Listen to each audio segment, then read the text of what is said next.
Hello, and welcome to episode 91 of Things I've Learned from Barry Harris. And today I thought we would talk about and get involved with the first two bars of a blues in B flat.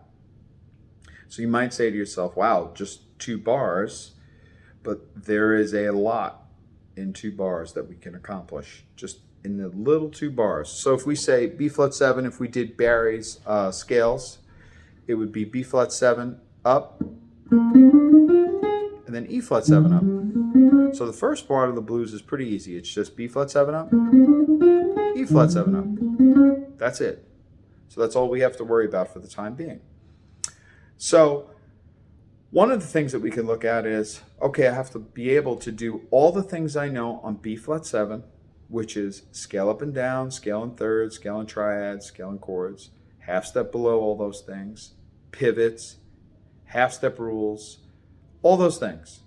But then I have to run them nicely into E flat 7 and make them sound like it's one thing, as opposed to here's a B flat 7 thing and then here's an E flat 7 thing. So that's the challenge. So you have to work some of these out, obviously, beforehand. So let's say we took a half step, one half step between tonic and 7. That's nice. 1, 2, 3, 4, 1. Well, I added two half steps that time, but let's just do one half step. 1, 2, 3, 4. That was B flat 7 running into E flat 7. So you work out a bunch of things like that. How about the important arpeggio on the 1 of the B flat, which would be, that's a nice one. 1, 2, 3, 4, ah. Or maybe, that's a nice one. How about the important arpeggio on the flat 7th, which would be A flat major. So we'll say, that's a nice one. 1, 2, 3. That's a nice one going to this E flat 7. How about the important arpeggio on the 5th, which would be that F minor arpeggio? So how about, that's a nice one. So that's a nice one. That's just F minor arpeggio. There's the F minor. Or that's a nice one too. I went up to the 5th of the F minor. I came down the arpeggio.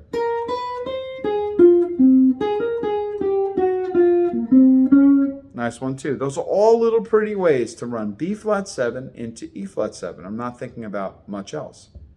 Then Barry has these things where he looks at, where he says, this is the bass line you should hear. B flat, D, E flat, E, F. And what it is basically B flat 7 is the D. Then you got E flat. Now this can be either E flat 6 or E flat 7. And then the E is like E diminished. And then the F is back to the 5th of B flat. So it's, so we have to learn these movements. And maybe, there we go. There's the first couple of bars. So maybe, there we go. We can do it from any degree. That was B flat 6, and then I did the same thing for E flat 6, and then E diminished. Or I could do it from every degree. So maybe, well, I went a little far that time, but that's the idea. So now that's this change. Then he says this is another bass line that happens in the same part. And that's a little different. That's B flat major, B flat 7, E flat major, E flat minor, or A flat 7. That's the flat 7th of A flat 7. And then back to B flat again. So now that's a nice one to say. That's a pretty phrase.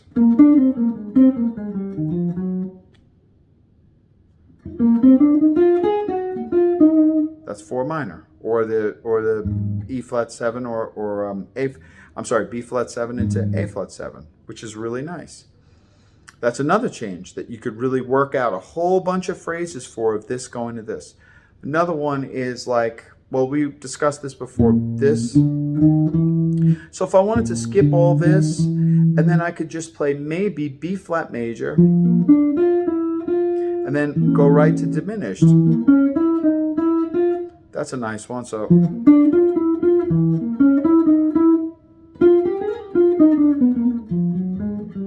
that's a really pretty one.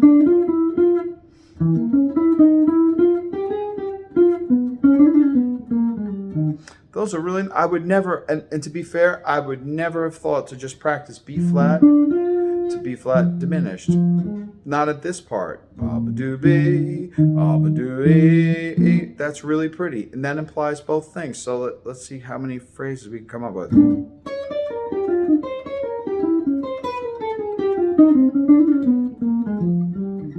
I mean, you could go crazy just working on coming off of that idea. B flat major. That's a pretty one.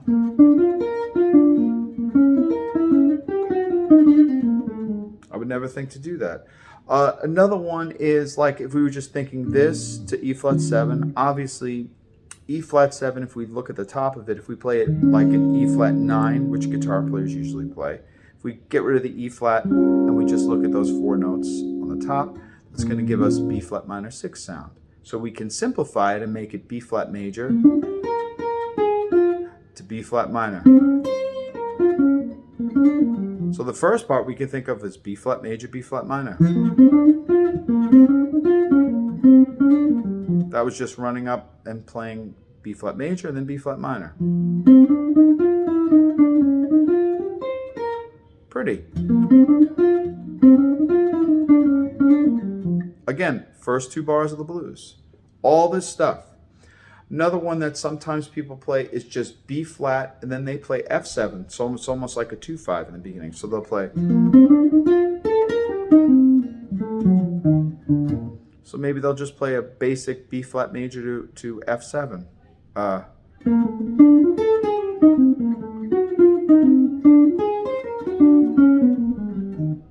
Very pretty. Sometimes they'll play B flat, or sometimes they'll play B flat 7's tritone, which is just E7. So sometimes you could just play E7 to E flat 7. So let's do that. 1, 2, 3. That's pretty.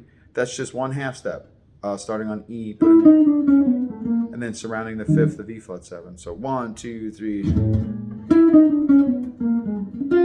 That's nice. So any of these things are going to work.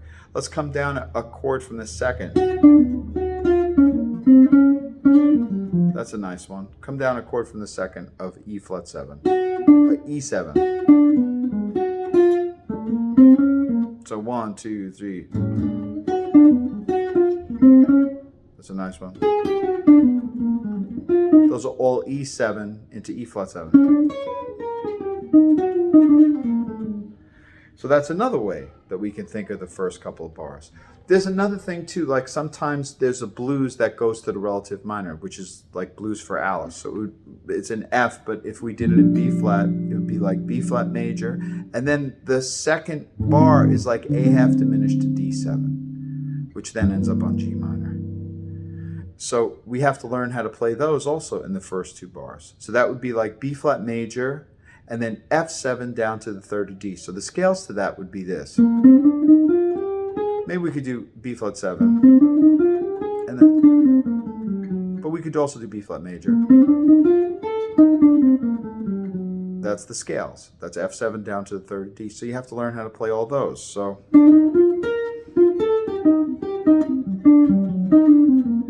let's see. Or maybe, let's see.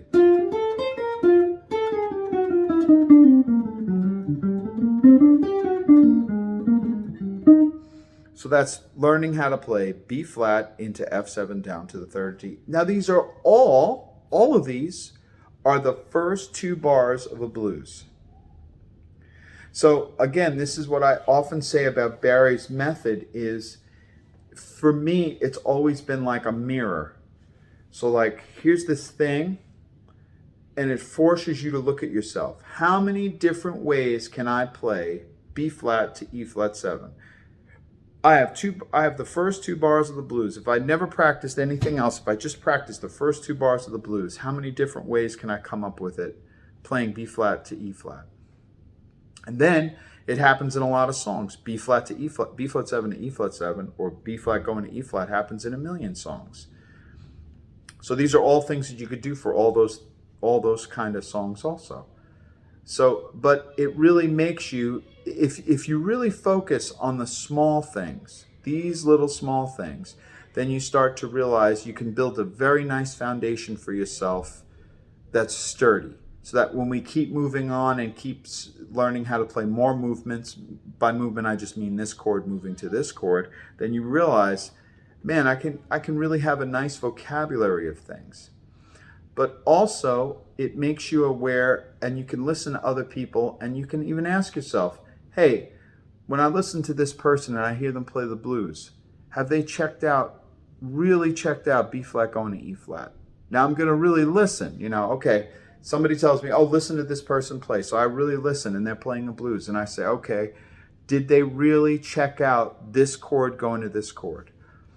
And sometimes, based on what people send me, I'm like, no, they haven't checked it out at all. Zero. They've spent zero time on it. It's just a bunch of quick notes or something like that that is not really checked out. So that's the other thing about Barry's method, is it makes you listen better. Because when you listen to Bird, or you listen to Bud Powell, or you listen to all the greats, you listen to Barry himself, you're going to hear beautiful things on the first two bars. There's no skipping anything, or there's no filler. It's going to be beautiful movement from the first two bars, and it's going to be a lot of different things. It's not going to be all the same thing. Even though, like, you can just play B flat 7 to E flat 7 every time, every chorus, that's fine. But now you see all of the different variations of playing just the first two bars, all the variations. I mean, I can't even count. I must have brought up 6 or 7 of the same exact part. So just shows you there's a lot for us to work on. So even though it can be a little overwhelming, more important, it should tell you that you shouldn't be bored. So if you're bored of playing your blues, start to look at it this way, and then maybe you won't be bored anymore. Because I'm never bored. Okay, well, anyway, I hope you enjoyed that. Checking out the first couple of bars of a B flat blues. Until next time, enjoy practicing. Thanks.